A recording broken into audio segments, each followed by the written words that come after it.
Resuming debate, the Honourable Member for Regina Wascana. Thank you very much, Madam Speaker. I'm pleased to have the opportunity today to speak to Bill C-57, an act to implement the 2023 Free Trade Agreement between Canada and Ukraine. I have to admit that when I first glanced at the title of this bill when it was tabled in the House of Commons last fall, I was glad to see it for a few reasons. The first reason is because Conservatives support Ukraine. Ever since Russia's illegal invasion of that country 2 years ago, it has become imperative that all countries support Ukraine in order to preserve the rules-based international order. Otherwise, the international community risks backsliding into a pre-World War II era in which large, powerful countries are able to invade and annex their smaller neighbors with no repercussions. This is a concern that I have heard many times in my riding of Regina Wascana, not just from the many Ukrainian refugees who have moved to Saskatchewan, but also from ordinary citizens with no particular connection to Ukraine. So anything that we can do to support Ukraine is a good thing.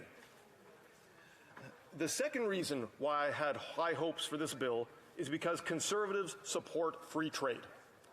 Long gone are the days of economic nationalism when governments insisted on an unlevel playing field in order to protect domestic companies at the expense of consumers.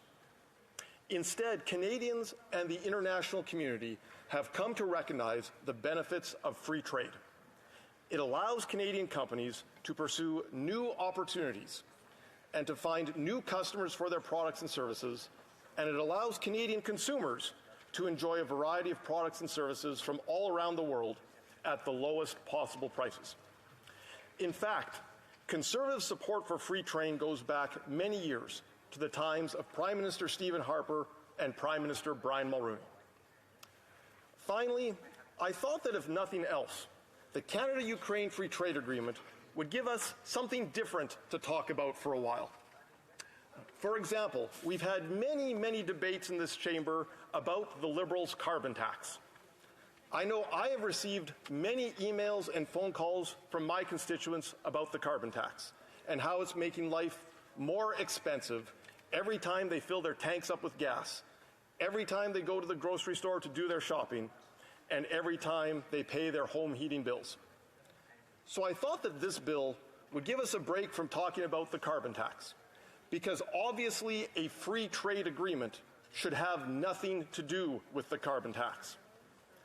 So I have to say that I was surprised and disappointed to find that the Liberals' carbon tax has made its way into our free trade agreement with Ukraine.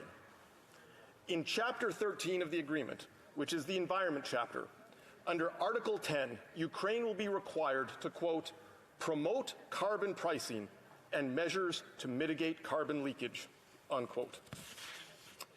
Madam Speaker, free trade agreements are supposed to be about trade and encouraging the free flow of goods and services between our two countries. It should not be about imposing a carbon tax on Ukraine.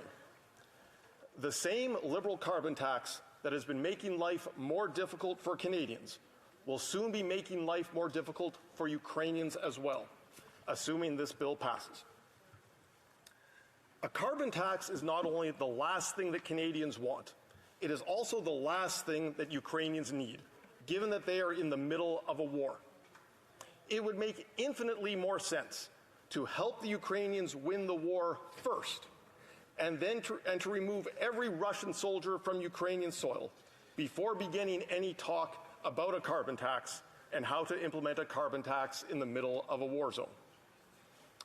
I was also hoping, Madam Speaker, that this bill would give us a break from talking about the Liberals' unrealistic net zero emissions targets.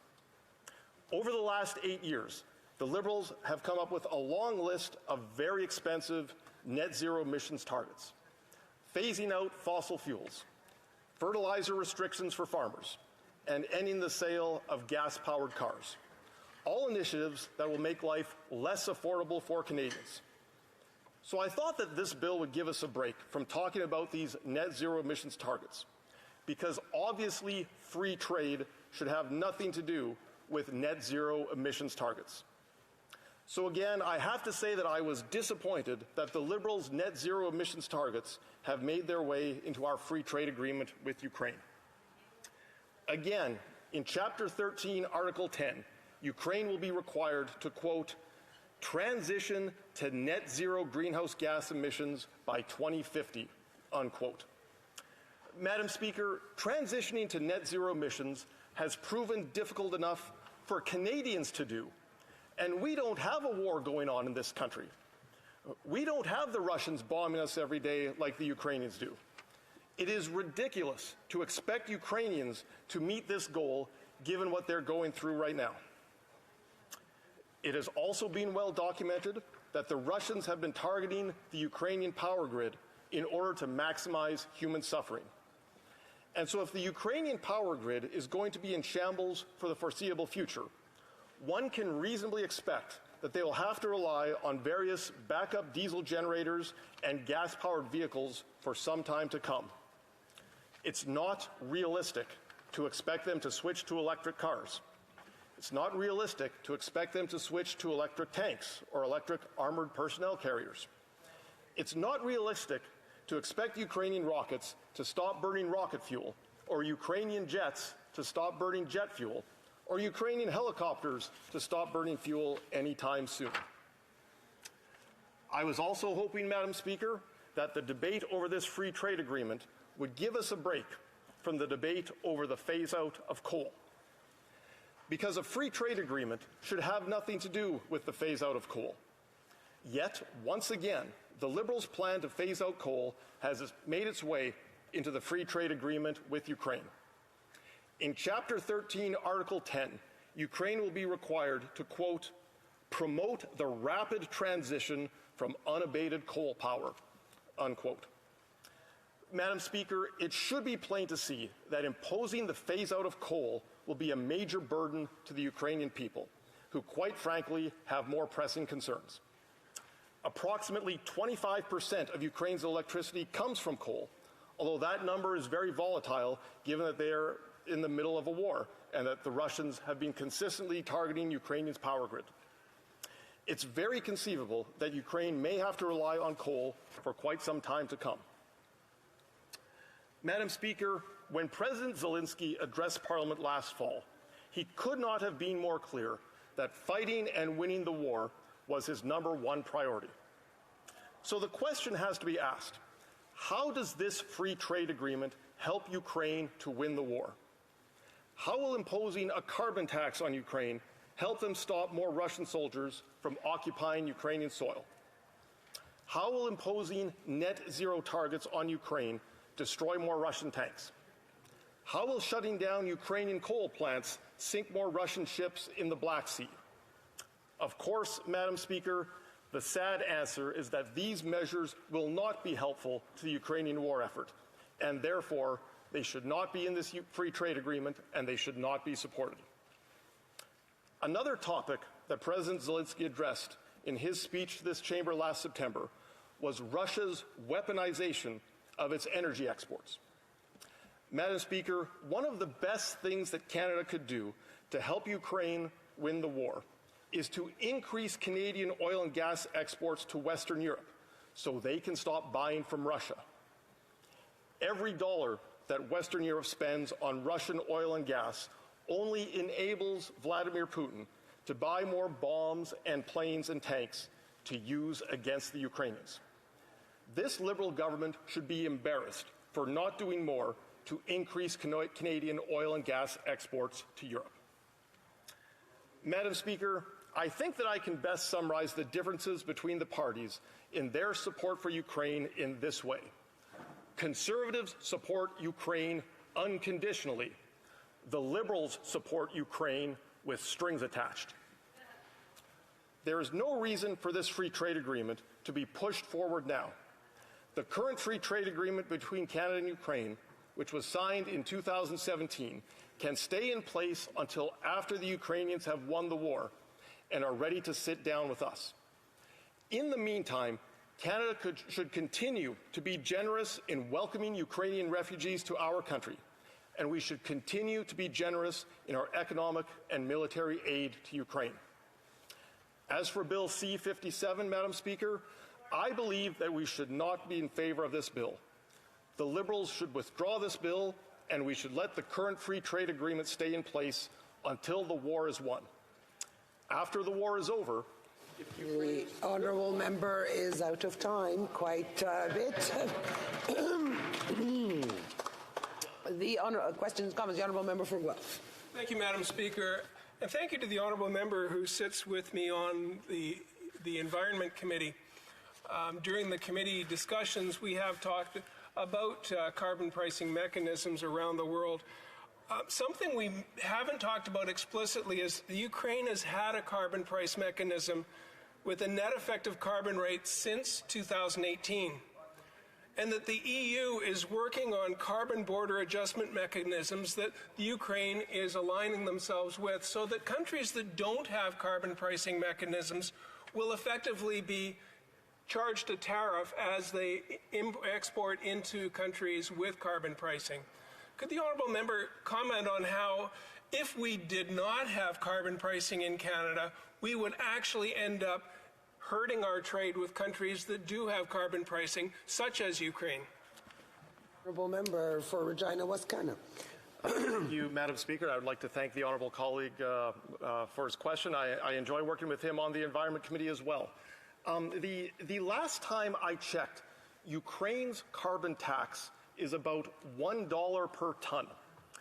Canada's carbon tax is $65 per ton and is scheduled to increase to $130 per ton by the end of the decade. So I think it's plain to see that expecting the Ukrainians to increase their carbon tax by 130-fold would have a very negative effect on their ability to win the war. Questions and comments. Honourable Member for Trois-Rivières. Thank you, Madam Speaker. I'd like to thank my colleague for his speech. I'm always surprised when I hear people say we support Ukraine, they do, we do, but then we're debating the carbon tax. It's conservative. It's worrisome to see the Conservatives' relationship with the carbon tax. It seemed to be an obsession. Thank you. Member for Regina Wascana. Thank you, Madam Speaker. Well, I think we have to start by asking, what is the carbon tax doing in the text of this free trade agreement? The honourable member says that we are the ones who are obsessed with the carbon tax. Well, we're not the ones who put it in there. What is the carbon tax doing in the text of this free trade agreement if it has no benefit whatsoever to helping Ukrainians win the war? I wish I knew. For South Okanagan West Kootenay. Thank you, Madam Speaker, and I'd like to thank my colleague for his speech. I would agree with some of the other questioners about just this false narrative that the mention of carbon pricing in this free trade agreement has anything to do with forcing Ukraine to put a price on carbon, because they already have a price on carbon. They've had it longer than Canada. He talks about what President Zelensky said. President Zelensky in this place said, please pass this free trade agreement quickly. It was signed when he was here. And I met with the Ukrainian Consul General in Edmonton, and he said, please tell your colleagues we want unanimous support for this from all our supporters around the world, and especially Canadians, and he couldn't believe what the Conservatives were doing here. The honourable member for Regina Wascana. Thank you, Madam Speaker. I'd like to thank the honourable member for his question. I remember when I was here last September for President Zelensky's speech, he talked about the need to help Ukraine to win the war, to push the Russians back across the border. He talked about the need to stop Vladimir Putin from weaponizing his oil and gas exports and his energy exports. He talked about the need to prosecute Russian war criminals, and he had the shout out for the Holodomor Memorial in Edmonton. He did not come here to say, please impose a carbon tax on us. He did not come here to say, please phase out our coal and please impose net zero emissions targets on us. I would encourage the honourable member to go back to the video from last September and rewatch President Zelensky's speech. Resuming debate, the honourable member for the Honourable Parliamentary Secretary to the Minister of Environment and Climate Change.